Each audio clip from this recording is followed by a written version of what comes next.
It's okay. We'll be just recording the.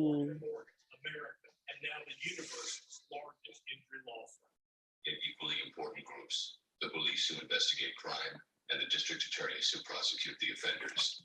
These are their stories. Somebody's watching SVU. That's me. Let me mute my phone. Okay.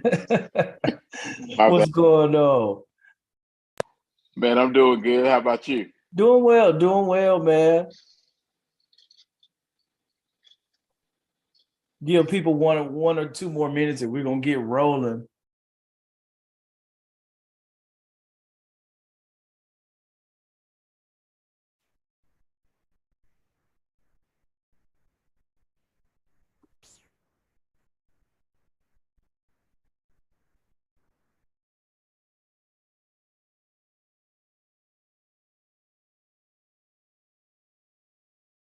Yeah, we'll give people 1 or 2 more minutes, then we'll get rolling and start talking about raising capital.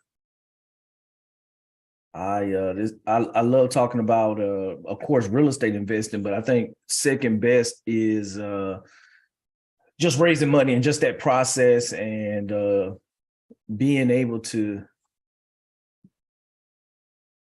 get a deal across the table and raising money, and then at the same time helping other people, get a return on their money. And that's the biggest part of all of this is being able to help individuals that may not have the expertise to grow their money or the knowledge base to diversify their portfolios outside of just the stock market or mutual funds into cash flow and real estate. And then especially on the ownership side, there's one piece to invest in the syndications and invest passively, but there's a whole nother side of it, for the ownership and the benefits of, the tax, long-term appreciation and all those things you get to participate in as a owner.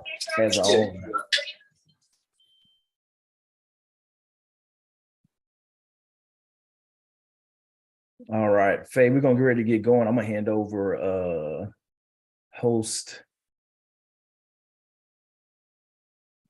responsibilities to you, so I won't have to worry about managing that while I'm pushing the slides. All right, let's go. Sweet.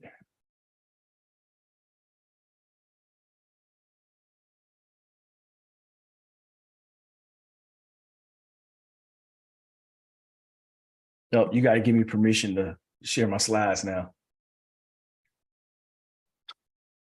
Hold on, just go and say. Okay. Should be good to go.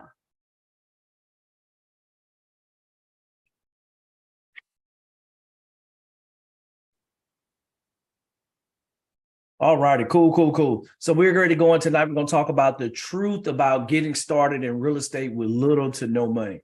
A lot of people, as I've gone over the last year, and even with my own personal journey, that money was always, I'll say, a limiting belief for not having enough money to get going, because you always want more. More is always better. But I think there's a lot of misconceptions out there when it comes to money and just how much you need in order to get started in real estate investing. So I've been in real estate now for over 15 years. And one thing that I can tell you, number one, is not about knowing everything. It took me years and years and years to figure this out, that you only can learn so much, but at some point you hit that threshold where you need to start taking action.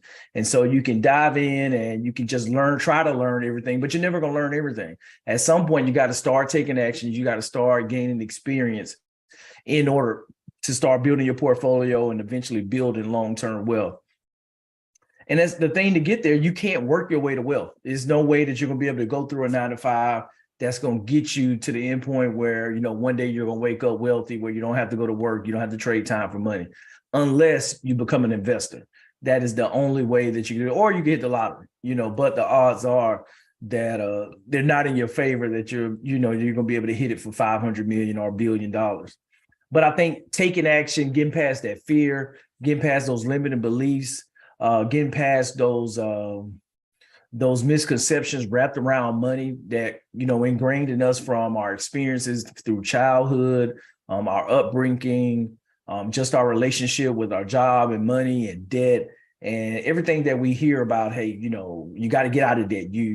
Credit cards are evil. Credit is evil and debt is bad. But getting past all of those misconceptions that we have in order to understand, okay, how do we get to the point where we can start, one, being a better steward of our money, but then growing in experience and in the confidence in ourselves where we can start actually taking other people's money and invest it and provide them a return.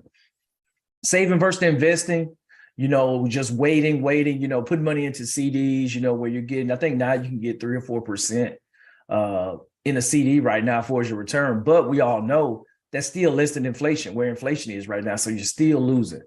Not knowing where your money is. A lot of people don't, the money comes in, it goes out, and unfortunately for a lot of people, they have way more month than they do money. Whereas that they're having to tap into savings or they have to tap into credit in order to get through all their expenses and everything that they're paying for on a monthly basis. And I think the other, uncommon mistakes that a lot of people make, they try to do this alone. And I think being a real estate investor, and I'll say for me, just the whole process of going through and the relationship with money, that money was just something you don't talk about.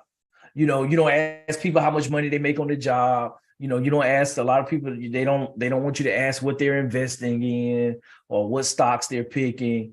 And, so it's one of those kind of like taboo things where it's kind of goes unsaid that a lot of people, they kind of just shy away from discussing money. And so a lot of times they go in and try to do it by themselves because one, nobody in their circle is talking about it and, forthcoming enough where they feel like, hey, they're successful doing it. Maybe I can ask them to help me. And so a lot of people just kind of go through, they may have a conversation at work. Hey, what are you investing in? What stocks are you looking at right now? And that most of the time, that's probably not even the best advice that you need to be following anyway. So I think that's one of the, uncommon mistakes that trying to go through and do all this process alone. For those who don't know me, that's hadn't been part of REI Genius. I had a few people reach out to me, but coming to you by way of Alabama, Lower Alabama, the other LA, not on the West Coast, but grew up in Alabama, graduated University of Alabama, Roll Tide. I commissioned as an officer in the United States Air Force, been doing that now over 17 and a half years. Currently a lieutenant colonel in the Air Force. Married to my beautiful wife, Melissa. We got 3 kids, Johnny, Mackenzie, and Jace. And that's why when you all the real estate stuff that I do and, everything that I talk about is for them. For me, it's building that legacy. That's something that was instilled in me at a young age by my parents. And that's my number one goal behind everything is one, helping build my legacy. But then right after that is, something that we talk about in the service before self is helping other people to achieve their dreams. And I'm a huge believer that the more you can pour into people, the better off that they'll be. And then the better off that you'll be. Because I'll tell you that it's nothing more satisfying than being able to talk to somebody and saying, hey, yep, I wouldn't be where I am because of you. You helped change my whole mindset, my whole legacy, my whole approach to how I do everything that I'm doing now for my family and my future generations. And so I think that's the biggest piece that when I'm done and I kind of hang it all up at the end of the day, that I want to touch as many people as possible to say, hey, yeah, my life wouldn't have been the same if I hadn't met Johnny Lionel. And so that's kind of my goal with all this, with REI Genius and with the community and with what I'm sharing with you all tonight. Why is it important for you to know about how to raise money and to raise money the right way? I think everybody's situation is going to be different. Everybody's investing goal is going to be different. For those that I coach, they already know that it's going to be an individual thing, case by case basis. Everybody's strategy, their approach is going to be different. Some people may want to build $1 billion portfolio. Some may want to have just a portfolio of 5 homes. Both of those are totally okay. But the big thing that you need to know is, okay, what does it take to achieve that goal? And understanding who you are, where you are, and what do you need to know how to do? Because for some people, they may not need to know how to raise money. But I'll tell you, like with me, I from where I came from, my parents didn't have a whole lot of money. they didn't have a silver spoon. I didn't grow up with a silver spoon, whereas that, hey, you're gonna have, we got $300,000-$400,000 set aside for you to go start a business or, start investing or whatever it may be. That I didn't have that. So eventually most people, when you talk about real estate investing, you're gonna run out of your own capital, your own money. And for some people, they don't get comfortable with being able to manage other people's money. I know it was the most humbling feeling for somebody to, wire me $40,000. My first, family member that came in was like, hey, yep, we want to invest with you. You're down south with some great deals. We see what you're doing. I was like, wow. I'm like, okay, cool. But it's a whole nother level. It's one thing investing your savings and the money you have, but it's a whole other thing when somebody else gives you their hard-earned money and just the responsibility that comes with that. And so that's one of the things that you guys got to realize. Why is this important to you for this? Because you can do a whole lot with being able to grow a business, to grow your portfolio by being able to leverage other people's money. And when we say other people's money, that includes banks, because guess what? That's other people's money, because guess what? All these individuals, that are have CDs, that have savings accounts, all these different accounts at the bank is lending you their money that they put on deposit. They're just charging you a whole lot more interest rate than what they're paying them when they deposit their money in the bank.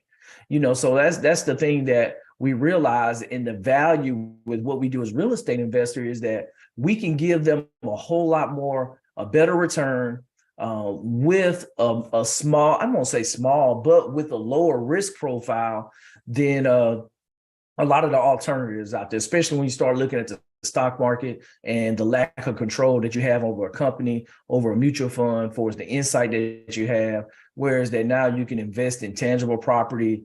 You can do your underwriting, you can understand the market, you can understand where rents are, you can understand the value add proposition of going in and improving the property in order to bring in additional cash flow. And then you can quantify the benefits on the tax side, future appreciation, the monthly cash flow, and the debt pay down that the resident's paying. So all those benefits that you have by having that loan.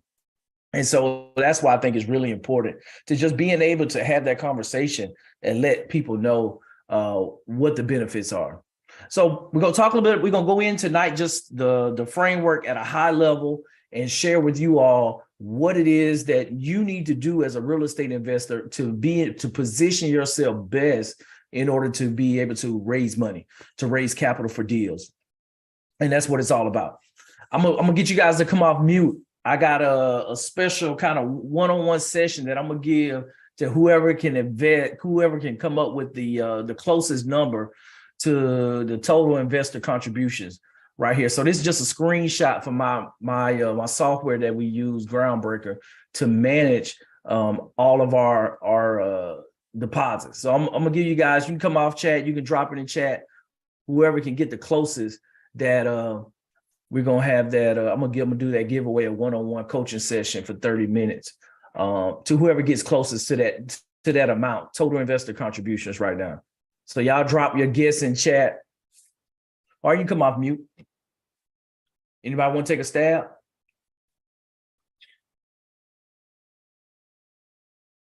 $3.51. Pam said 1. Okay.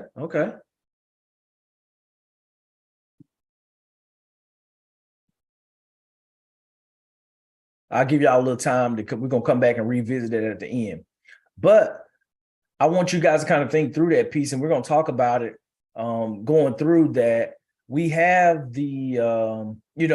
I'll show you this screenshot of the software and all that, and we'll talk about the number and how I got there and everything. But at the end of the day, it all started with an Excel spreadsheet. It started with an Excel spreadsheet, started with a promissory note, and and just manage it from there. That's the process, the journey that you just have to get started. And I think a lot of times we think that we have to do a whole lot when we don't up front. And that's one of the first things that I want to tell you guys, is that you don't have to have all this done, this grandiose systems and automated emails and all this, having your newsletter ready to go. Those are things that you can grow into, but starting out, hey, If you got one investor, hey, you can call them every week, get on the phone, you can send them a text message with some pictures or whatever it is that you want to do just to keep them updated. So let's get started. So money versus capital. Money without financial intelligence is money soon gone. A lot of times we have a lot of cliches that we can follow. Money doesn't grow on trees. A penny saved is a penny earned. And I love this quote from the Bible: a fool with his money will soon depart ways. And so I think just going through and understanding that money, just everything that we were told about money, a lot of people, even if you look at Hollywood, like if you see who all the evil businessmen, most of the evil people, they're always businessmen. It's like, why people in business have to be evil? They always have that stigma, that cliche that the businessman is out to get you. The investor is always out to get you. They're walking with the $3,000 suits on. And so from the get-go, it's just in society in general, like you get that negative connotation when you start talking about an investor or a businessman, that they think that, hey, you're out to get them. And I think the relationship with money and just in general that that people have a negative connotation when it comes to money, or especially when you start talking about having a lot of money. That why you got, you just think about it, filthy rich. It's like, why has it got to be considered? We got to be filthy rich. Why is that analogy, kind of tied with that? But when you think about it, that a lot of times that, people, at least and I can speak for myself where I come from, that you don't talk about money. And then, a lot of times if you have a whole lot of money that, people think that you had to do something bad, or you did something, or you're oppressing people in order to achieve and get a lot of money. And so we know that that's nothing more than, that could be farther from the truth when we start looking at the relationship with money. And so one of the limiting beliefs that I had is like, you got to trade your time for money. And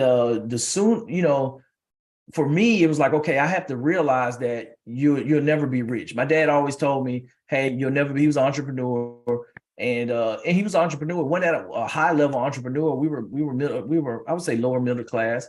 And he said, hey, in order to be, if you want to be wealthy, you want to be rich, you're not going to be able to achieve that by working for somebody else, end of the day. And so for me, I had to figure out that, hey, I can't trade my time for money. That you got to figure out how to make money in your sleep, or you're going to always continue to have to work for money. And the way to make money in your sleep is through investing. And so understanding that you got to take this money and make this money work harder than you work. And the more you can do that when you start doing that at a younger age, and eventually your money is going to be working harder than you, and you can start scaling back. Hey, you don't have to work as hard. You don't have to work overtime. You don't have to work a second job. You can quit your job and go work for something else that's less stressful, that pays less, because now your money you're getting that return on investment. You're getting compound interest. Your money is now working way harder than you have to do physically. And so that's one of the biggest mindset pieces that come with the relationship with money and capital, is understanding that you got to figure out how to make this money work. And as real estate investors, we have that opportunity in order to grow our money, but then also bring other people along for the journey to help them grow their money and show them the way to grow their money. Whereas that now you're teaching them how to fish versus just feeding them and them depending on you in order to be successful. So why raise money? Everybody's going to have a different reason. They're going to have a different why. They're going to have a different goal on the level of money. But you need to understand this at the beginning on why do you want to raise money for your business? Is it to grow, to scale to a certain extent? Understanding, hey, how is this directly tied to my future goal or where I see myself in business? Do you have a certain amount of doors that you want to achieve, a certain amount of investment properties, or a certain amount of money that you want to have under management? You need to think through, because in being able to translate your vision and cast the vision to those potential investors is going to be super critical in order for them to want to invest in your project, to want to invest in you, and to do the deal. Because a lot of times it comes down to relationships. That when you're looking at investing, that people, they understand the deal, they look at the deal, but a lot of times they say it's the jockey, not the horse. That more the people are more concerned about the individual that's leading the project more so than the project. Because hey, you need to make sure, is this person, do they have the experience? Can they deliver? Have they delivered before? Do they have integrity? Are they a man or a woman of their word? So those things that go directly into why somebody would say, hey, yep, I trust this person with my hard-earned money, that I'm going to invest $100,000 in their business. And so the better that you are at conveying your why, the reason why you're doing what you're doing, the easier it's going to be for you to be able to raise money in order to execute that vision that you have. But I think everybody needs to just do that soul searching on why they need to raise money or why they need more money, because going through the process of just raising money to be raising money or to ask people, like, you got to have a concrete reason and you got to have an end game in order to provide those returns and to be successful as an investor on the back end. Asking versus taking. This was the big one. This was the big one with being able to understand that I wasn't begging somebody for money or begging someone to come into a deal, that no kidding, that I had an opportunity. I had an investment opportunity where they're able to make 10% return on their money compared to, the stock market where they may only make 3-4% this year, and give them an alternative where they can diversify and not have all their money tied up in the stock market. So understanding from day one that this is an opportunity. And it's not you actually begging for, money or, you're feeling uncomfortable. Because I'll tell you, a lot of people who aren't savvy investors, they may take it that way. And that's okay. Because a lot of people, they're like, oh, well, I'm not going to trust you with my money. Or what do you mean you want $20,000? And it's a different mindset. And so that's one of the other things too, when you start looking at, and we talk about the process to get there and the network, to be able to raise the capital, you got to understand on who your avatar is. Who do you want to start raising capital from? A lot of people, the easiest is to start with family and friends, but a lot of times family and friends, they may have the money, but they may not have the vision. They may not have the knowledge, which is going to make them not have the insight to feel comfortable, whereas that to invest in a deal. And that's okay. That because a lot of people, they may not have that information. And so it makes that much harder to trust somebody else with their money, especially when you think about it. Like we all work, people that work, that you work hard for your money, and you actually giving up a portion of your life to earn this money. So when you actually, somebody's handing over money, that is literally, they are giving a part of their life away because they traded their time in order to earn that capital. And so a lot of people, it becomes, if they don't have the expertise and the knowledge to invest it, they kind of hoard it. They don't want to lose it. They just stick it in the bank and save it. You hear people talking about, through fear, they'll put money in the coffee can, under the mattress, and just store it wherever because they don't know how to grow it. They don't understand how to grow it. And so that's one of the things that as you're going through, that there's a constant education process that goes along with raising money, because a lot of people, they're going to look to you as the expert in helping them get there because they don't necessarily have all the education or all the knowledge about investing starting off. And that's okay. And I think that's one of the biggest ways to get there, to have someone that to earn their trust, that whether they like you, they feel comfortable investing with you, is the education piece. Being upfront, showing them, hey, this is a good deal, this is a bad deal, and showing them how they can actually go through, how they can underwrite a deal and analyze it to make a informed decision on what works best for them. And I think that's one of the pieces that we can't lose sight, because at the end of the day, as a passive investor that's giving you money, they're trusting you. So say you're on the East Coast and you need to fly to California, and are you gonna go get plane lessons so you can fly a plane by yourself to go? If you got to be there in a couple of days and you never flew a plane before, you don't have a pilot's license.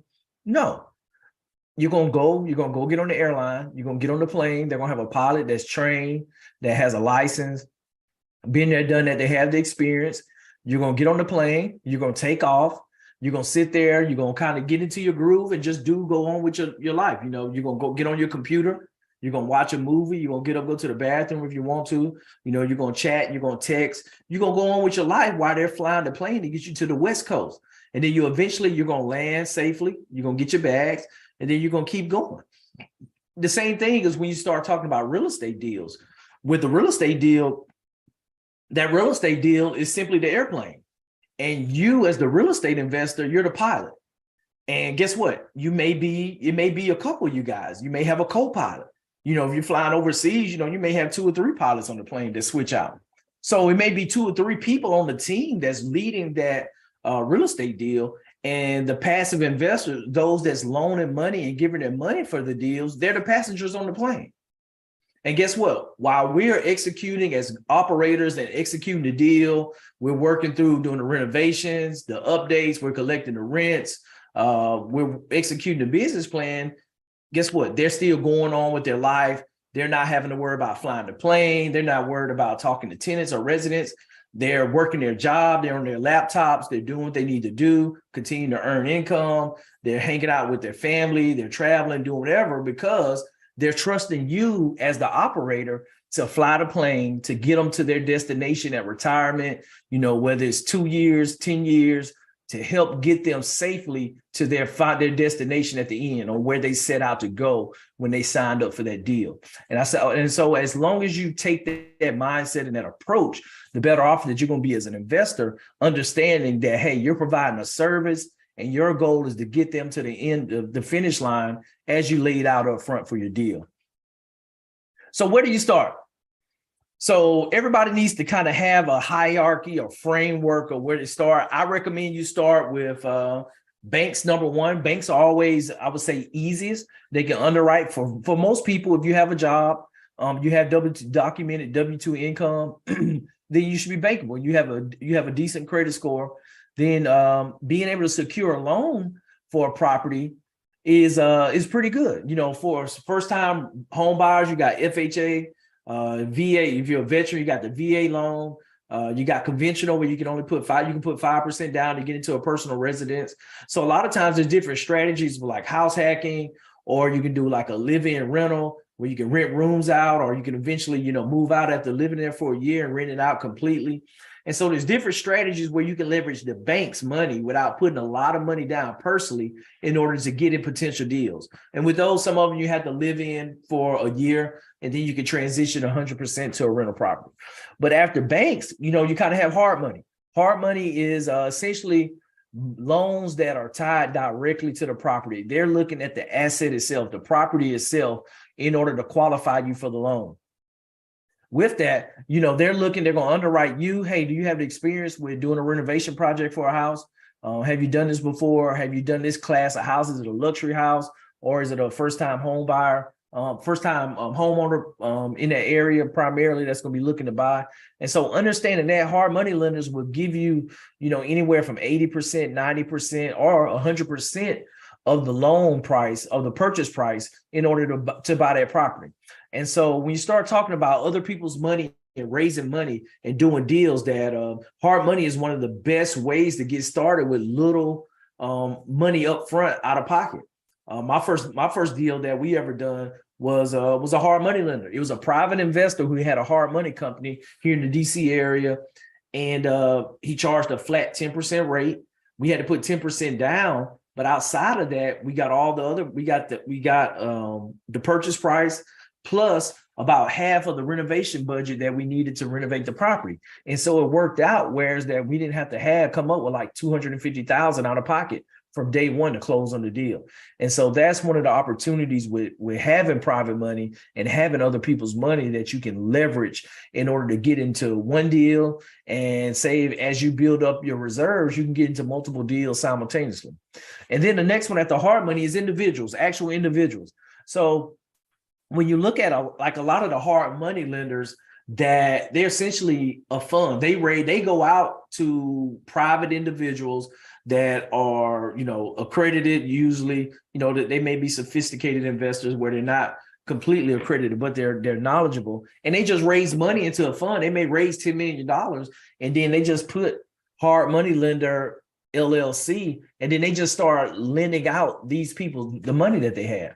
And one of the great great lenders that I use right now for our projects that they're hard money. They have a fund behind them where I don't have my phone with me, but I think they have raised a little bit over 10 million. I actually got a email today. They've raised over 10 million and they've paid, I think, a little bit over like 1.2 million in interest payments over like the last 18 months.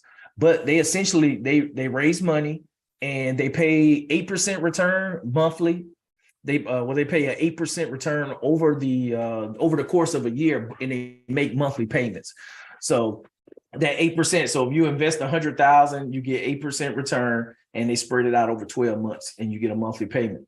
And then if you go over $100,000, I think it goes up to 9% return. And then if you do anything over 250K, it goes up to like 9.5% return on your money. So they have like a different tier structure. But with that, they just raise money for private individuals, and then they loan it out as a hard money lender and just kind of vet operators or real estate investors in order to give that money out to them.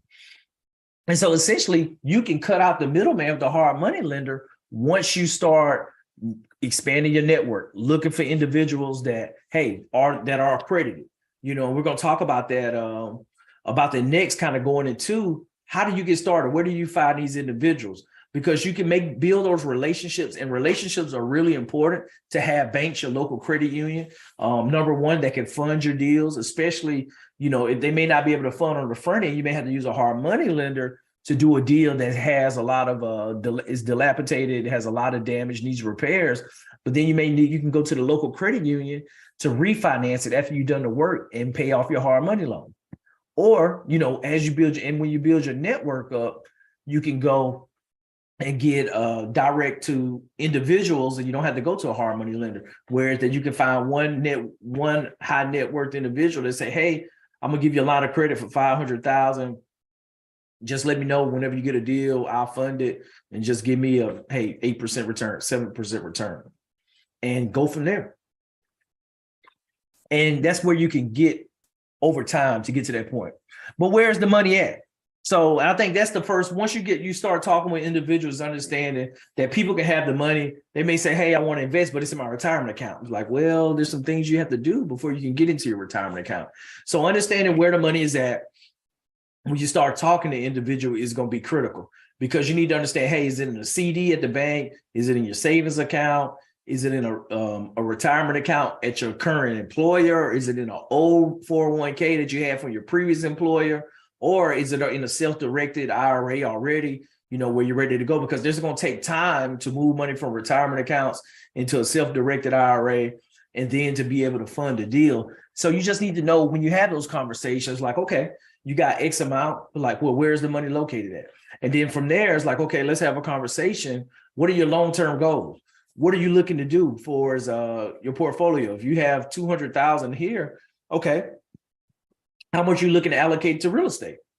If I was able to get you, and this is worth just the time of tonight itself is, you know, when you have a conversation with an investor, that you let them tell you what kind of return they're looking. You don't necessarily dictate and tell them like, hey, if I can give you a 10% return, because they may just be looking for a 5% return.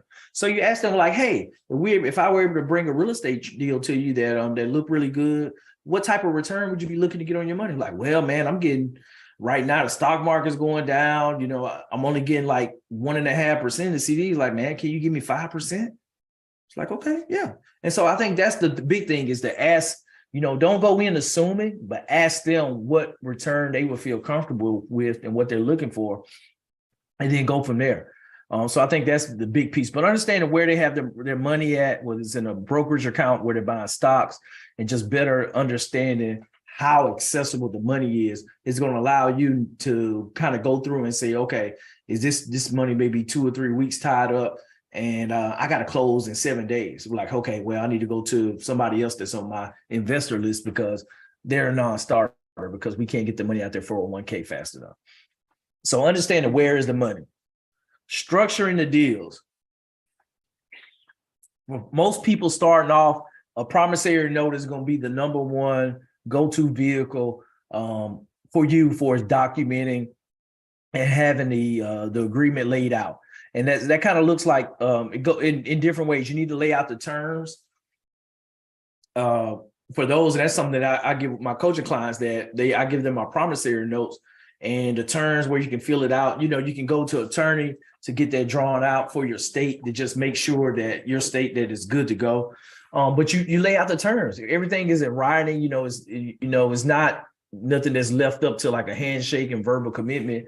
But no kidding, you have the promissory note that has your LLC, their name or their LLC or their retirement account, the amount, the terms for the interest rate that's going to be paid, when it's going to be paid, how it's going to be paid.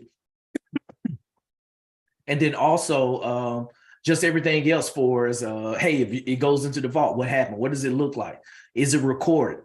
Depending on the asset, if I have a private lender that brings all the money to purchase the property, we'll record the promissory note. But in like certain situations, if we have just the renovation capital coming in for the deal, we won't record the promissory note behind them because we have the first position mortgage. And so it just depends like that. And that's a conversation that you have. Most of my notes, we go out to 6 months, usually up front. And then from there, we extend out if we need to, just waiting on a property to close or for it to sell or refinance, just wherever the situation may be. But understanding and having that flexibility is key in order to just to make sure that they're clear on everything, and then you're also clear, and it's all written down. It's both signed by both parties. And everything's above board and clear from day one on just the terms of the relationship, how everything's structured, and then how everything is going to go once the deal closes, and how they're going to be repaid. And then also I like to, to have that conversation that, hey, this note, this money that you lent is backed by the property. We have an insurance policy on the property in case it burns down. We're going to be made whole. If anything happens from there, it's insured. And then also we have a title policy that they ensure that the title is clear, that it can't be clouded, that there's not like any additional liens or encumbrances that are on the title from day one. And then also, from all those things, they're covered from a risk perspective, that knowing that, hey, this asset is good to go and it's back. And then if worst case something happens, then they would just simply have to file their interest with the courthouse, and then they can foreclose, and if they may be in the second position behind the first mortgage, if they're not, but if they lent all the money to the acquisition, then they would be in first position to foreclose on the property if they had to. And so those are the things that just have that explanation and just sharing with them to understand how they're protected by investing in real estate and investing in your deals. And so that's one of the ways to structure. Then it gets a little bit more complicated when you start talking about syndications and, having an operating agreement, because essentially you're selling shares of your LLC, the ownership for the property. And, you have to go through, you lay out your private placement memorandum for investor that just highlights everything about the deal, the economy, the market, the risk with the investment. All of that is laid out there because you have to be within compliance with SEC, with the Securities Exchange Commission. So when you start selling because essentially a syndication, you're just like a company on Wall Street, you're just not public. And so you find different exemptions within the SEC's rules that allow you to not report like normal large public companies have to report. So you find those exemptions. 506B is one you hear that allows both accredited and non-accredited investors to invest. Then 506C, where it's only for accredited investors to invest in those type of deals. So yeah, it gets a little bit more complicated, but for most people, they're going to be starting off with just a promissory note to just document those terms and the overall deal structure. Get your message out. So one of my mentors, he kind of equated it to you have to shed your secret identity. You got to go jump in the phone booth and you come out. Hey, I'm real estate investor. You got to put that cape on. And so, because a lot of people, they don't know that you're a real estate investor. And guess what? If they don't know that you're a real estate investor, they don't know that you can help them grow their portfolio. And so the more that you're able to get your message out and let people know what it is that you're doing, the better off you'll be. And, it took a long time for me to get comfortable sharing our projects online and just being out front, just because I grew up in a household like, okay, the left hand, the left hand doesn't let the right hand know what's going on, what it's doing, or what's the other saying? Don't let the dishwasher know. Don't let the dishwasher know what you've done with the dishes. All that kind of stuff. Those cliches that people say that it's kind of say, just kind of being private and secluded, which is a place for that. But if you're looking to grow your business and you want people to know and invest with you, you're gonna have to put yourself out there. You're gonna have to share information so they can continue to know you. They can learn about what your deals that you're doing and how you're benefiting, how you're growing other people's money in order for them to feel comfortable where saying, picking up the phone, like, okay, yep, I'll put $100,000 in your deal. And you eventually get to that point. I've had people that invest in my deals that I never met, like so-and-so told me that, hey, you're doing real estate. I saw you on social media. Like, hey, I want to invest $70,000 in your deal coming up. I'm like, what? $70,000? Like, we hadn't even met. And and this guy's sending me $70,000 out his IRA for a deal. I'm like, okay. And even on like my last apartment deal, I ended up raising a portion of money on there, and well over $200,000 came from one investor that I never met before in my life. But I had a relationship with somebody in a mastermind group, and they're like, hey, he told me that you had a deal. I'm like, okay, I'm looking for a deal, so let's talk about it. 15 minutes later, like, okay, sounds good. I'm gonna call the banker, and we're good to go. And so that's the thing where you get to that level, but you got to get your message out there, whether it's email, building up your email list, by, say, hey, this is a deal that we done last year. If you'd be interested when we get another one like this, hey, and just sharing that story, whether it's text messages to family and friends, social media is a great way where you can just update people on your projects that you're doing or potential projects that you're looking at doing in the future, and just sharing that. And then I encourage people to, if you're really serious about it, then put it on your calendar. Set time aside each day where you're growing, you're sharing something about your journey, even if you don't even have a deal, just share with people what you're learning right now, or share that, if you're in a partnership with what your partner's doing. And just being able to continue to put information out there that's going to let them know when they think about real estate investing, they're going to think about you. I had a member from an old church that we used to go to that had a situation where they hey, a family member's house came up, they needed to sell fairly quickly because they had a reverse mortgage on it. And they were like, yeah, we probably need an investor. And he was like, boom. He said, as soon as my brother said that, he was like, I thought about you.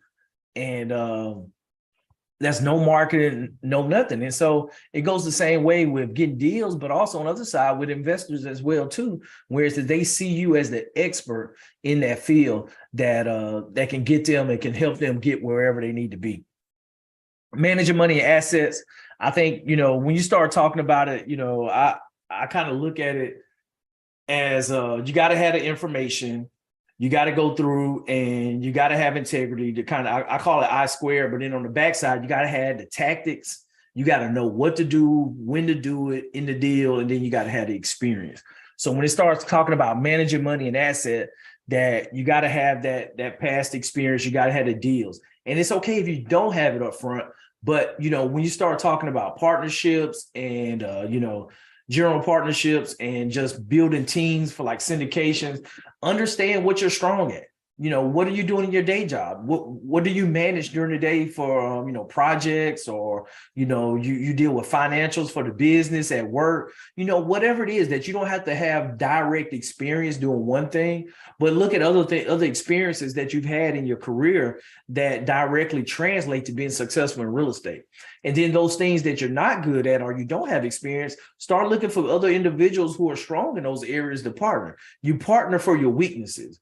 And so that's the thing, whereas that you bring a team together, this team is, when you have a complete team, that's when you're going to be successful. You can't have everybody on the team being a quarterback. Somebody's got to block, somebody's got to run the ball, somebody has the quarterback, somebody has to run routes so their quarterback can throw the ball to them. And so all of those different pieces, everybody can't play the same position. And it's no different than real estate. Real estate is the ultimate team sport.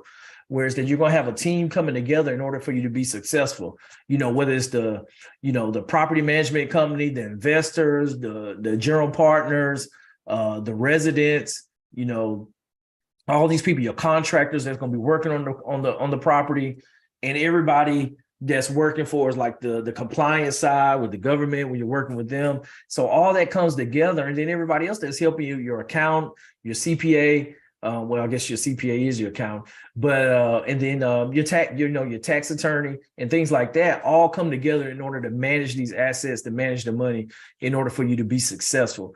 And so that's one of the things that looking at with the team and partnerships, where is that you're able to cover your gaps or your weaknesses with other people's expertise. And that allows you to go a lot farther, a whole lot faster.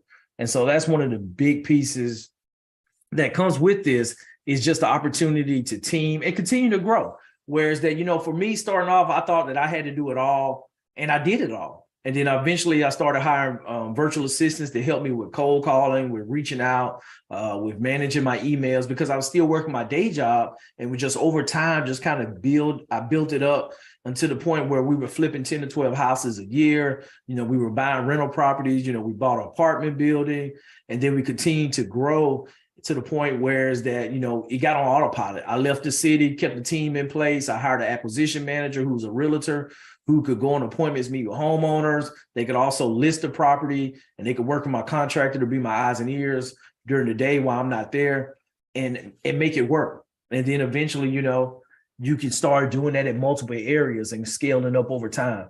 And of course, you guys go take more and more money in order to do multiple deals simultaneously, to bring on more investors, especially. And then when you start doing like apartments and larger deals, that you can start reaching further and further into your network and grow. But it all starts with the first deal. And with that first deal, like, creativity is just connecting things. That's all it is, creativity. And all these deals represent different projects and different ways that we raise the money, whether it's, having, a private investor on here, hard money over here. We had a fund over here on this one. We had seller financing. We had the credit union on the apartment deal. And, and so it's just having these different strategies. We wholesale this one, and we had one lender that allows the wholesale. Then we brought the credit union on to refinance, or we brought the credit union on to buy it out right up front.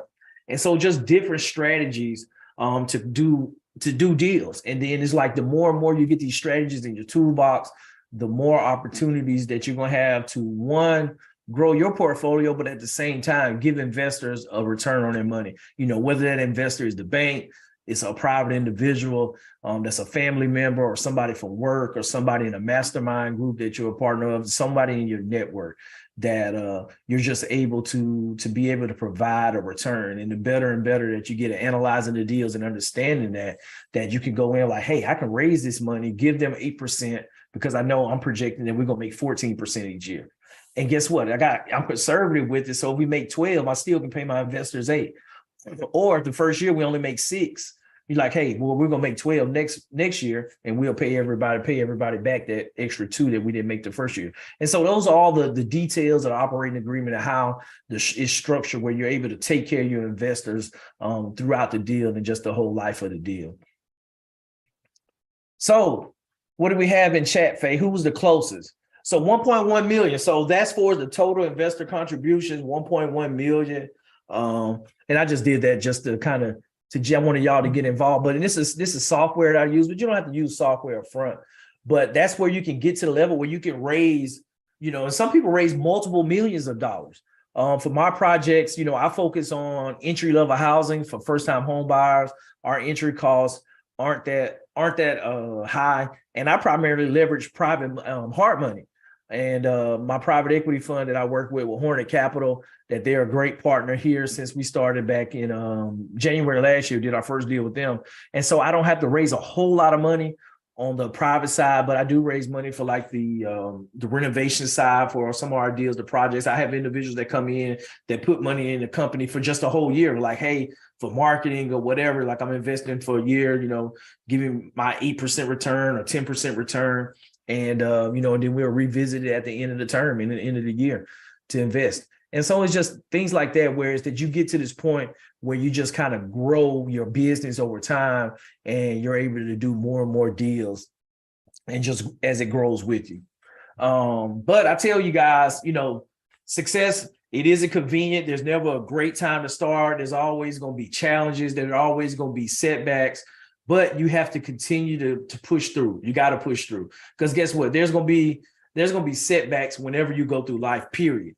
And so I just encourage you guys that just start taking action. Just start having conversations, get out of your comfort zone. It's going to be, sometimes it's going to be uncomfortable, but just do it. Find a partner, accountability partner. Y'all practice, practice giving your pitch, your investor pitch, whereas that you're not just going in cold with somebody. When you got a call coming up and somebody said, they were interested in investing, practice. Don't go in cold, and understand, hey, this is, have a script that you can go through. And there's some things out there where you can go through that process, whereas you get more and more comfortable. And the more you have the conversation and you can ask the right questions, where you can get the information that you need and just better understand how you can help somebody.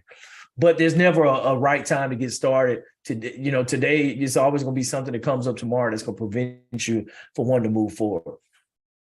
I like to just always, when I get off stage, I just like to share with people that, seldom in life can you be stretched to your full potential. You're going to have to be broken. You're going to have to go through some stuff to get to your stuff.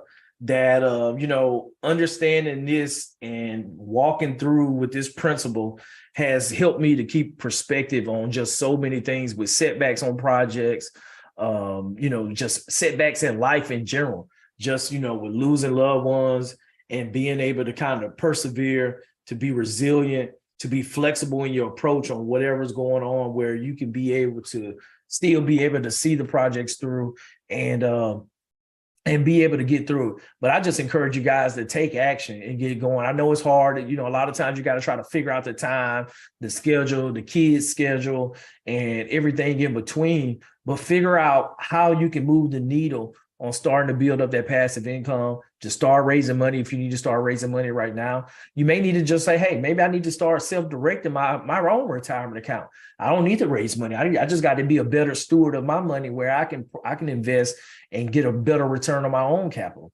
And then looking at, okay, hey, if once I get good at it, I feel comfortable, it's like, hey, Bob, Joe, everybody, hey, come on, this is what we're doing. We're doing this deal. Let me know if you guys want to get into it. And so that's the thing.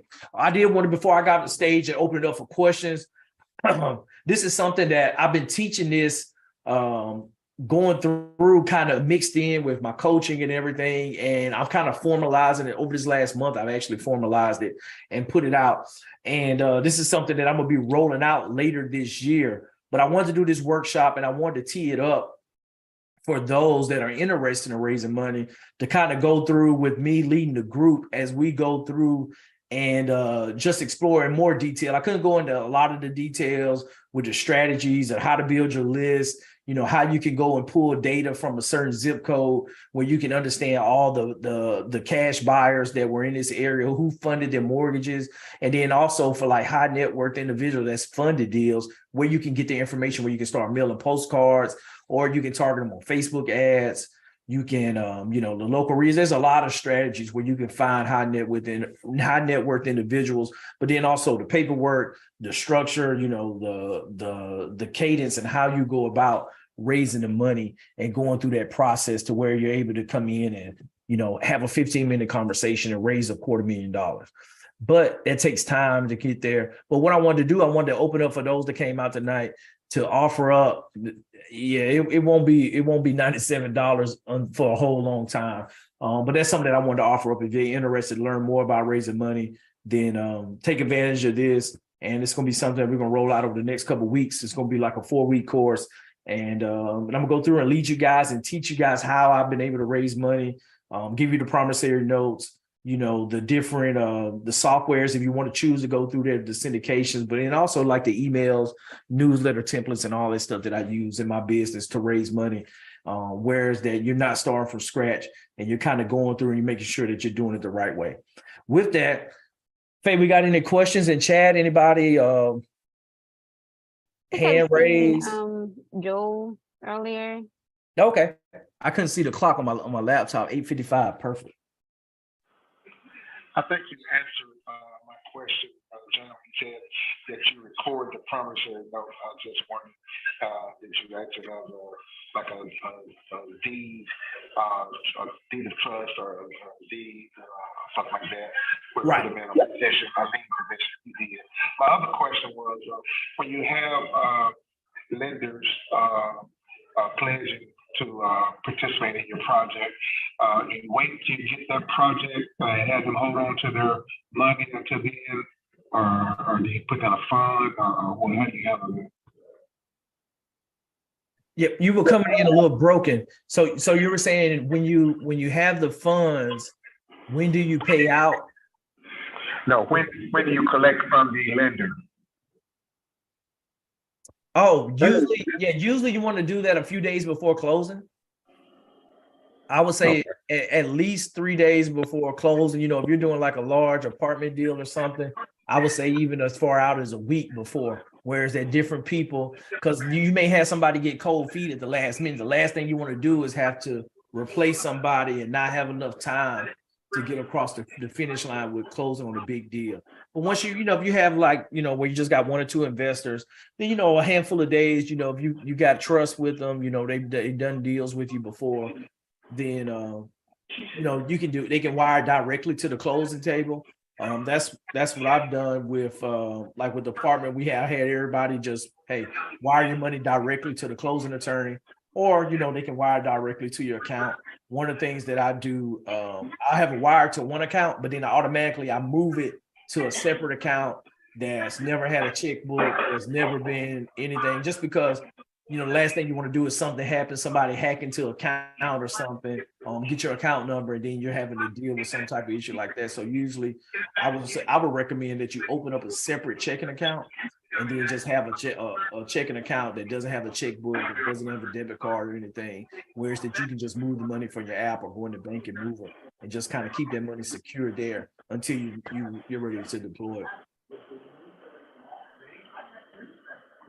Once you have somebody pledging to be a lender, but you don't have a project for the next 30, 45 days, you just wait until you get to the closing to try and go back to that lender and say, are you ready now? Yep, no, that's a great question. And so I think that's the thing, especially as you're building your list and you don't have a deal, especially like in a market like right now, whereas that you may not have a deal right now, deals are maybe hard to come by, but you want to keep that constant communication. So a lot of people, you know, they'll have an email sequence that's going out, they're sending updated emails, they're sending a newsletter on other things that they're doing, you know, how they're managing their current deals that they have in their portfolio, construction updates on like the renovations they got going on projects. You know, even like, hey, a new book or a new concept that they just learned, you know, just different things, just a reason that you can share with them some things that's real estate related on, that's painting you as the expert, that, hey, that you're doing deals, you know, you're gaining information, or, you know, even if you're just documenting, hey, you went to a networking event, you met XYZ, you're talking about this, or, you know, even like the areas that you're looking to underwrite. It was like, hey, Hyundai just added 2,000 new jobs to this area, you know, in Montgomery. You know, this is why I'm bullish on Montgomery, why I love the area. We just got these new jobs. They just approved this new development. Apple is building a headquarters here, and just sharing different things that's kind of related to real estate investing. That's directly. So you can talk about the market.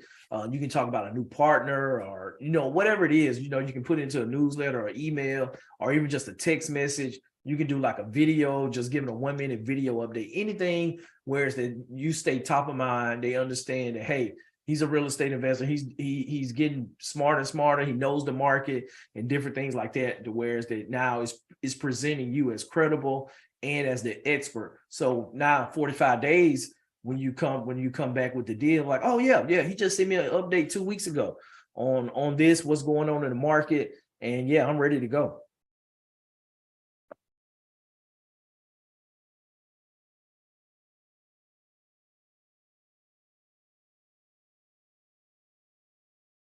Did that answer that for you, Joe? Yes, Johnny, thank you. No problem. Any other questions?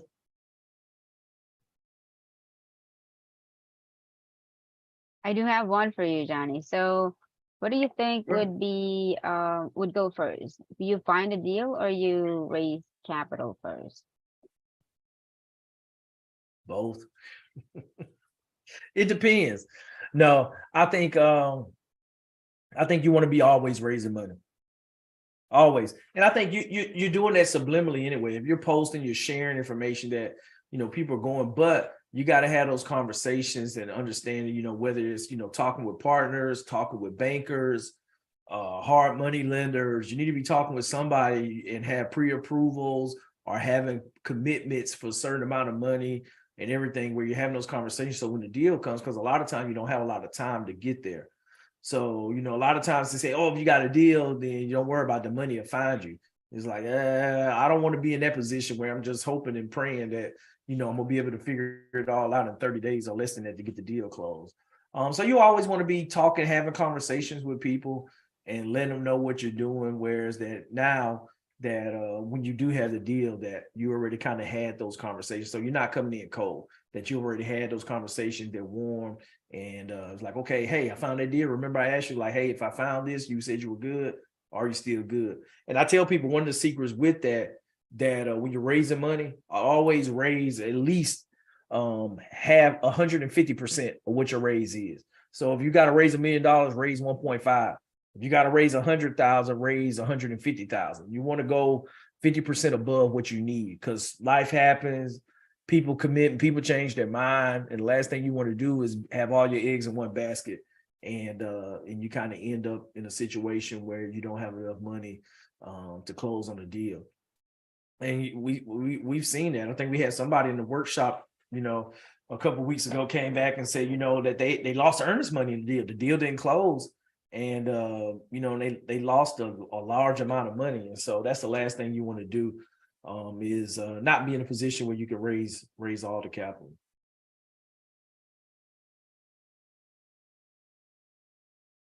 We got Joseph. What's up, Hey. Joseph? Johnny, hey, how are y'all doing? How everybody doing? All right. Good. Great presentation, man. Thanks a lot. I did have a question. Have you ever used a DSCR loan? I have not, but essentially a DSCR loan. So when you start talking about commercial, it's almost like it's a commercial loan, whereas that it's just based off the property's ability to pay the debt. So usually like for apartments, they want you to be at like 1.25. So it's just the debt service coverage ratio. So they want the property to produce enough income to be whereas that it's producing 1.25 of what the debt service is. So if your monthly payment is going to be $1,000, they want the property to at least be producing $1,250. And so usually those loans that is based off the performance of the property. Okay. And but usually you're gonna pay a premium on the interest rate. The interest rate is gonna be a little bit higher than kind of traditional loan. I just wanted to know if you had any personal experience in like qualifying for and trying to use one. No, I haven't used one of those personally. But a lot of times the underwriting should be a little bit easier. The DSC, but you pay the premium on the interest rate. Whereas that I tend to lean towards like credit unions for like the long-term loan products. We found really good success with that. And then and just for other things like with the bridge loan, which are like certain mortgage brokers that can reach out with different lenders they have in their network that can get the loans done. But no, it's definitely a place for it. Appreciate it, man. Would you say 2-bedroom? I guess it just kind of depends. Never mind. It's just kind of depends. Thank you, Johnny. Okay. No problem. Hey, Johnny. Hey, what's going on, Marcus? Okay. How you doing? Doing good, man. All right. Question: if you're a newbie and you're trying to raise money, what line do you use, or what do you use, a strategy you use to get people to trust you, or to get the capital, to raise the capital?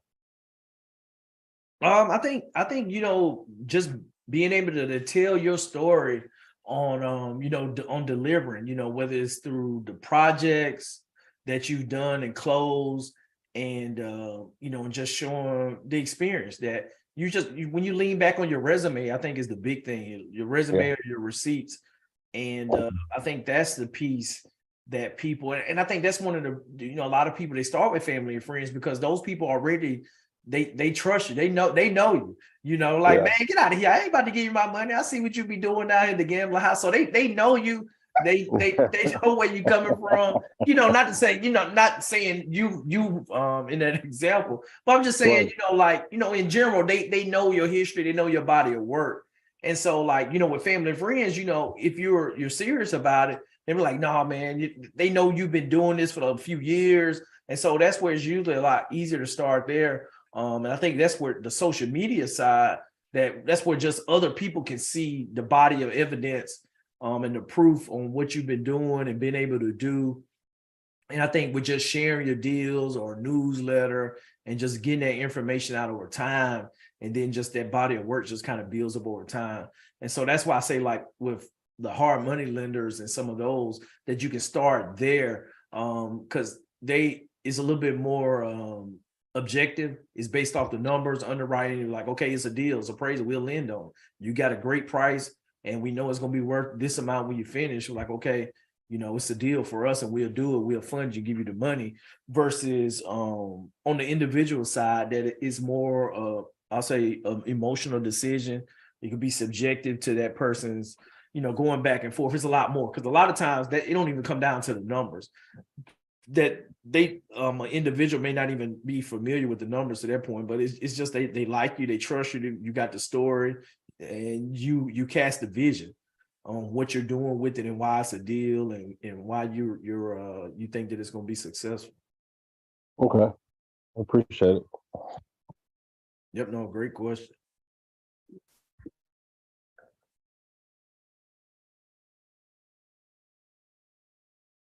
Anybody else? Can you This is- talk a little bit about the raising private capital seminar, webinar, learning series? I mean, would that be one time, or that's just tell me something about it? Yeah. So you'll see something here about it here in the next week, Joel. You're good. Well, I just saw the deadline for early registration was like this week, Saturday night, I think. Yeah. That's for those that want to sign up. Then, but all my coaching clients, you guys grandfathered in. You're already good. Oh, Yeah, that's okay. more so for people who just came into the community with REI Genius, to give them an opportunity to kind of come in and to learn about it and go from there. But no, you guys are with where we are right now, the 16-week accelerator, for sure. That this is something that that I want to show and kind of pour into you all, whereas that you can kind of take this as well too. So no, that's a no-brainer.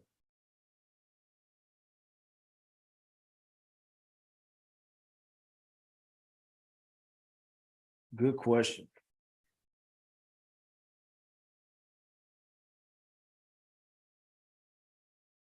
Anybody else? I think, is that it, Faye? I don't see anything else in chat. I think I do have, I think I saw,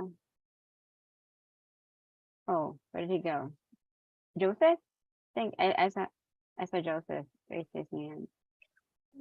No, he already answered No? my question, Faye. Thank you. Okay, all right. Well, I just wanted to quickly mention, in regards to Marcus' question earlier, in terms of what was that? Where to get started. People would, of course, you would want, it's easier if people already knows you. So start with your power base. And a lot of this that we cover with the raising capital part is, a lot of this has something to do with your, you know, we don't want to be technical, but it's known for the marketing piece of it. Like we're not marketing what you guys have or the deals that you have, but we'll have to start marketing you as the jockey versus the horse, right? And we'll be incorporating that in the course of the one that we have posted in the chat box, in terms of how are we going to drive people with the KLTV. That's the term. It's know, like, trust, and value you as the jockey for, you know, towards helping them reach their goals. And this is not just for you. As Johnny mentioned earlier, the taking versus asking is you're not begging for money.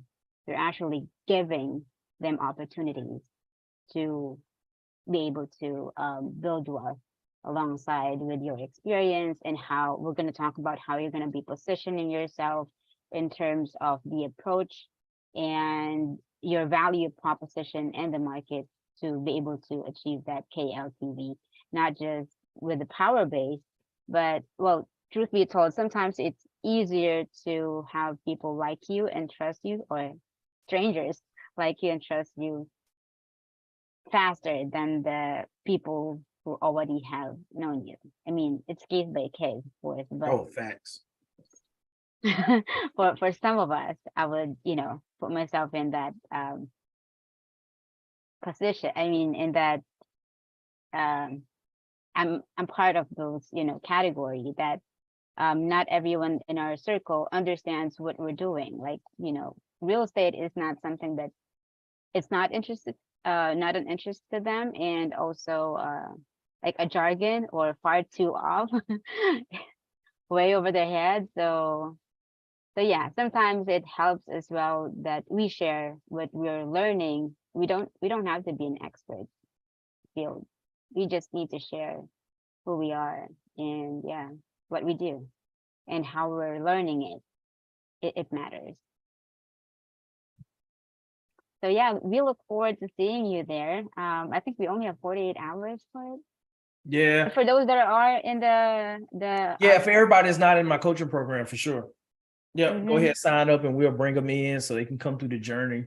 And yeah, as we unveil this, I'm excited because just over the last year with everything I've been doing with coaching, and just the more and more people I talk to, that money is the number one roadblock to people getting started, to kind of getting deals, and just that whole limited belief on, hey, I can't be a real estate investor because I don't have money. And I thought the same thing too, until it's like, okay, wow, like these people coming in deals and they ain't got no money. They just got the deal, but they know how to present the deal. They know how to market themselves. And they know how to market the deal in order to bring in investors to back them.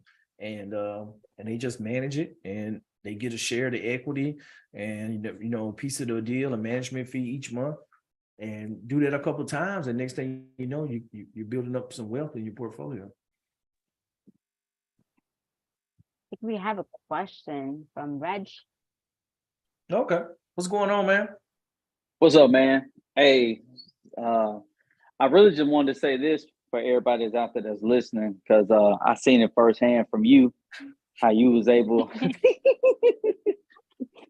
oh man, to raise what, about 300K in about 15 minutes. I ain't never seen nobody. I mean, you think you probably at an auction the way how fast that thing went. But I will say this, just from my experience of seeing Johnny, and even with Johnny being my first partner on a fix and flip and funding my deal with no money. Just coming with a deal, coming with numbers, coming with an extra strategy to where people be confident, getting the education, and with the execution. And that's pretty much it. And a lot of people that I'm figuring out now, talking to different people, they want to put their money in something. They understand that their 401k is down. They understand that their stocks are down, and they want to get into real estate, but they just don't have the time to manage it. So they want somebody like you. So my suggestion is start telling people you're a real estate investor. Get really educated, fine tune on your skill like anything else, like riding a bike, like really learn that thing to a T. I'm still learning now, even on the underwriting space on apartments, because when I present the next deal, I want people to be confident in what I'm presenting, and they want to lend with me. And we are, and a lot of accredited investors and people like that, like they know that real estate is going to beat inflation. Cash flow is going to beat inflation. It's going to always beat the stock market. You're going to get greater returns on your money, even with promissory notes. You're talking about 10 to 12% interest on their money with a project that they're a part of.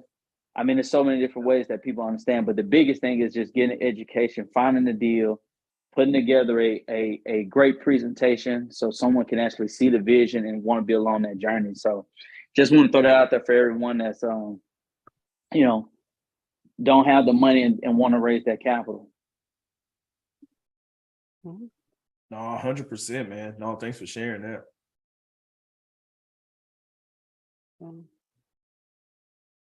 All right, cool. I think that's it, everybody. I appreciate y'all coming out. Hopefully some good information, and be on the lookout for the Raising Private Money course. We're gonna put this together. I'm excited about that.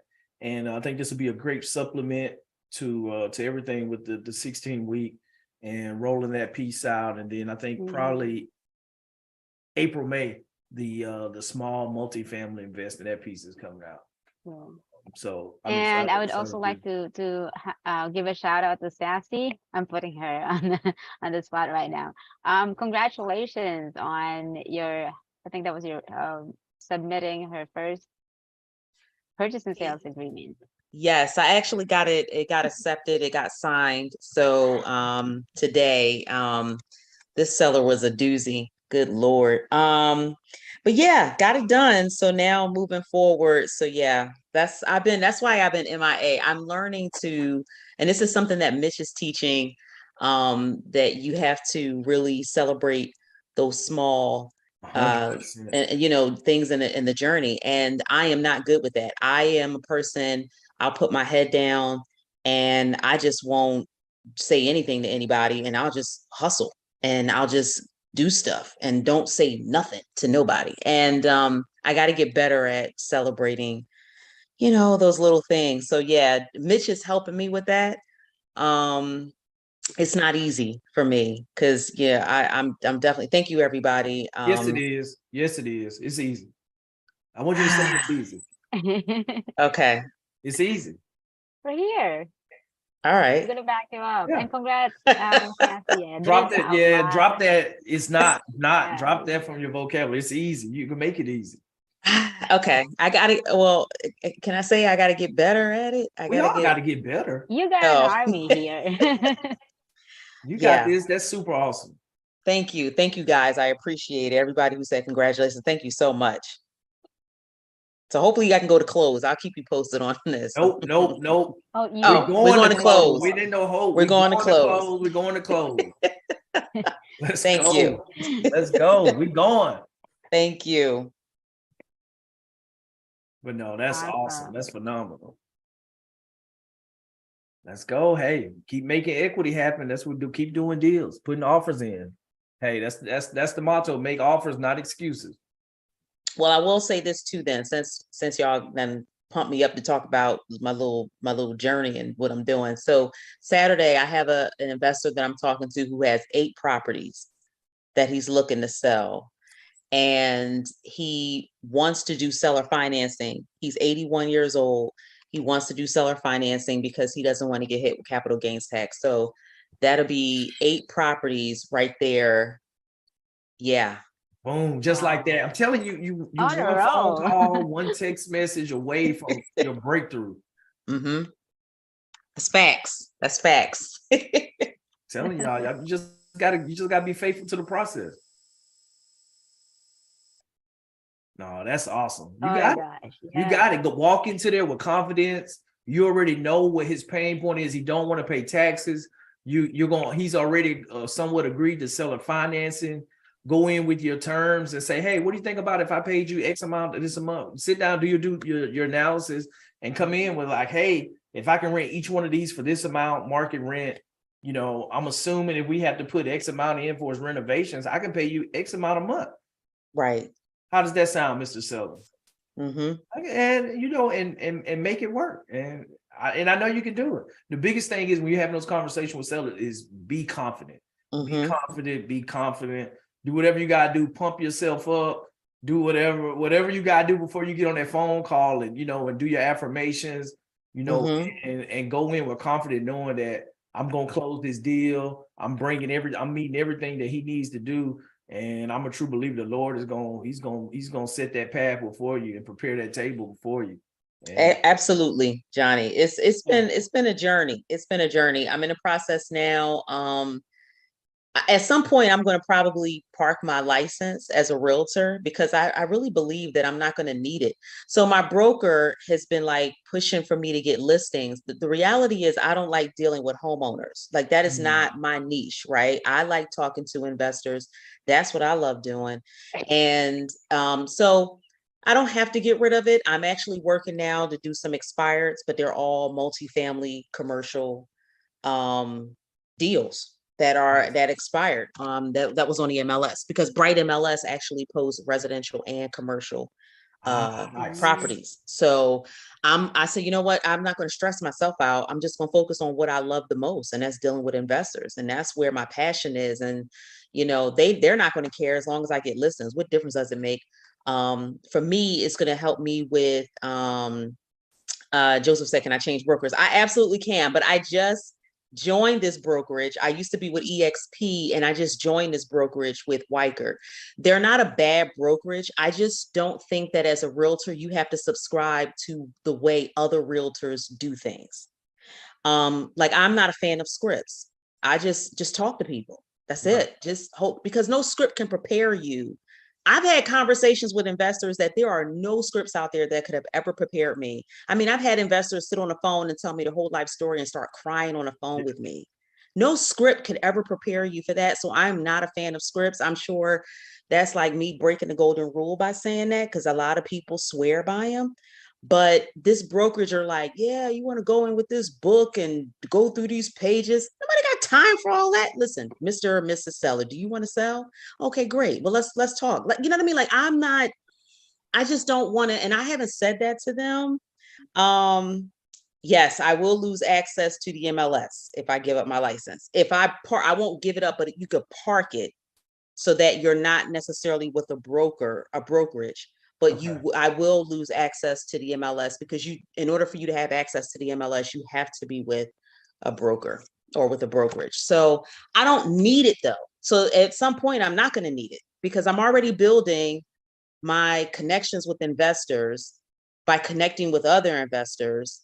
I really don't care about when you say referral status, Joseph. What do you mean? Like somebody referring business to me? I don't need, well. So I think it's termed differently in different areas in different states, but referral status is like so your license wouldn't be with a broker. But you still can get, well, no, it would be with a broker, but the broker is not going to expect you to do any business. So it'll just be, hey, let's say a realtor, you knew someone who was selling a home, you can refer them to a realtor. Then you get paid a referral status, but you still have access to the MLS and everything. Not exactly. So in Pennsylvania, I don't think I would be able to do that because in the state of Pennsylvania, RESPA laws state that, for example, like you're not a realtor. Like, let's just say you referred a property or a client to me. I wouldn't be able to pay you a referral fee. That goes against the laws in Pennsylvania. So if I park my license, I won't have access to the MLS. I think Joel, you mentioned about expired listings. I mean, you could pull expired listings from PropStream. And a lot of times it's really about data, and you could just connect with another realtor and say, hey, listen, give me access to your Bright MLS. I pay you a certain amount of money every month. Or you give me access to your expired listings. And if it's something that won't work, I'll pass it along to you so you could take that and go from there. Or if I do the deal, I cut you some money to, because I did this deal because of you. So you really don't need, a lot of people think you need the MLS. You really don't. It's not necessarily necessary because you can connect with somebody. Like I used to do commercial for EXP. I have broker colleagues that have access to Reonomy. I was just doing a Zoom call with him yesterday, and he gave me a list of properties for Alabama. So I don't have Reonomy. Why pay all that money every month for what? Just tap into your network. That's it. 100%. Yeah, my realtor, Hey. if I give her leads that we can't close on and she can get a listing, then she just pays me 25% marketing fee See? of her commission. Hey, Sassy, I had a question for you. Yes, Reggie. Yeah. So, you know, I've talked to you on several different occasions, right? And Mhm. for the new people that are in that may not know you, you know, we've talked on several different occasions. What is the one thing you would say to a newbie out there that they should do in order to get their first deal like you just did under contract? What's the one thing you say that you glad you did? You got to do it afraid. And one of the things I will say, you have to change your terminology. So thank you, Johnny, because I used to say I hate cold calling. I hate cold calling. I had to change my speech. So I don't say that anymore. Now I say I want to help tired landlords. I want to help landlords. It's a different dynamic when you shift it that way. So change the words that you speak. You just got to do it afraid. The only way you get past fear is action. That's it. You just got to try it. And the reality is you're not going to do, and you know what? You may not do everything right. Nobody ever does, but you might not be as bad as you think you might be at it. Because you hear some people say, well, I'm probably not good at talking to a seller. You might be much better at it than you think. And I don't think it has anything to do, especially if you're a conversationalist, because when you talk to these investors, they love talking. So you really don't have to say much. All you got to do is just be quiet and just let them talk. That's it. That's it. Especially if they older. Because this one old man, he done told me about his brother passing away and his son don't want to be bothered with real estate investing. His grandson don't do a good job. He told me all of this just in talking to him. And he has 8 properties that he wants to get rid of. So, because he said he's 81 and he's getting older. And he does all the work himself. So you really gotta put yourself out there. But I want to say too, I'm new, but I'm not new because I've actually been doing this now since 2019. So for a lot of people who are thinking that, I think this is important to note that some people that you see that are, doing stuff, it's like an iceberg effect. You see the success or the little bit of success up top, but you don't see all the other hours that they put in, the many times that they called and got told no, got hung up on. So this is why you should never, never, never envy somebody in their success, because they had to go through some stuff. Everybody has a process and a journey. So I'm just learning. And that's another thing. I'm learning to really enjoy this journey and this process. I hated it before, but not anymore. I have really learned to love it and just take it one step at a time. I hope that answered the question, Reggie. I don't know. Yeah, no, I'm listen, I'm gonna step in because you're being real humble right now. Let me tell you something. Everything she said was 100% right, but she's been totally consistent. She called me talking about the LLC, what state she was gonna do it in, how she was gonna set it up. She got that done. She was calling me, telling me her strategy, that she was gonna go after the tired landlords and cold call and go with the creative financing way. She honed in on her goals and she chose a strategy and she executed. That's what I want everybody to know. For all the people that's on here, whether you've been on here for a couple of months or you're brand new, you got to be consistent. Can't worry about the small little things. You got to execute. You can't be on here talking about you're a real estate investor. You show up every week on these calls, you ain't did nothing. And I know I'm kind of giving some tough love out there to everybody, but I'm just being real, y'all. Like this thing can happen for you, but once you set your goals, you got to understand your strategy and you got to shoot for it and actually execute. Okay. Because as this market changing and as these buyers start coming back in and these hedge fund companies start coming back in and buying up everything, you're going to be left in the dust. Reggie, you don't, what did we talk about, Reggie? I know. But I'm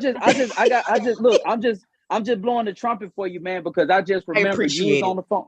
You was on the phone with me at least once or twice a week, man, telling me what you was gonna do in your strategies, and you was like, "All right, I ain't doing no more talking. I'm finna do it." And now I'm so proud of you to hear that you got your person on the contract. That's what I'm talking about. I appreciate it. Thank you so much. I'm humble. I don't like to. I don't Okay, Johnny told me not to say that. I do like I'm humble. I'm just gonna say that. Hey, ain't nothing wrong with that. Hey. Yep. No, take your flowers. No, you earned it. Thank you. I appreciate it because it's been a long time coming, and this is just the tip of the iceberg. So I know there's way more where this is coming from. I'm about to start doing the same thing for Alabama, so I can get one of those properties under contract in Alabama. Like the mom and pop investors, and I'm about to make my phone calls or send out my mailers for them. And yeah. Okay. Mhm. Let's go. Go girl. Thank you guys. I appreciate the love and I do appreciate it. So I'm sorry I've been MIA, and that's why. So Hey, you know where we are when you need us. I know, but still, I was like, man, I haven't been on any of the Zoom meetings with Johnny and them. I was like, but I You've gotta been get this working. done. You've been working. Yeah, I have been. That's awesome.